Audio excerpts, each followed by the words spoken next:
fascinating. I think it's a mix of things. You know, it's a mix of innovation and exciting character journeys. You know, going all the way back to the first 1982 movie where, you know, they used computer graphics for the first time, and I think it's really set the standard of this universe, and it has gained so many fans, me included. I think both previous films are masterpieces in many ways, so it was daunting, you know, to get into earning somewhat to make the next chapter. You know, what can we do?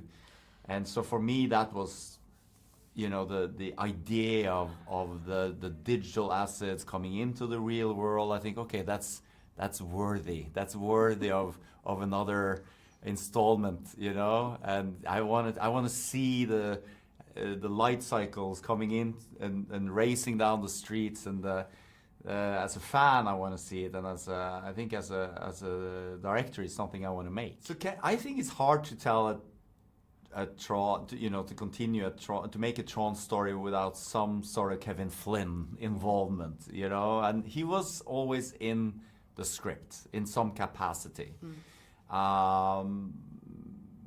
But, you know, Hollywood and all, I mean, I'm never sure until the actor is on set, and, you know, and we got him. And I was thrilled. It was amazing to work with him. I think he's a great actor. He's an amazing human being. And to see Kevin Flynn and Ares together on the original grid, it's one of those, you know, magical moments for a filmmaker. Well, I mean, you're right. It's music and sound is such a big part of the TRON DNA. And honestly, you know, in our first meeting, it was like, who's gonna make the music? It's just there. Like, that's the question I get everywhere I go. Who's making the music? So when 9 Inch Nails came on board, it was a huge relief, because I felt like, obviously, you know, they are you know, real artists that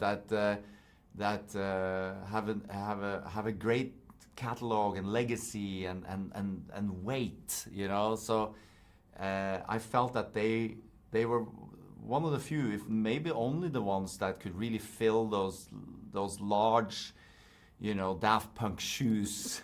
So I'm really proud of the soundtrack and the journey we went through together, and the collaboration and with Trent and Atticus and the sound designers, and just like creating this immersive experience that almost like a concert movie, you know. You especially when you see it on the big screen and you hear it's, you know, it's physical, it's pumping through you, you know. So it's one of my favorite parts of the movie. I mean, that's the trick, isn't it? You know, the balance to mix old and new, and, like, you know, try to please everyone.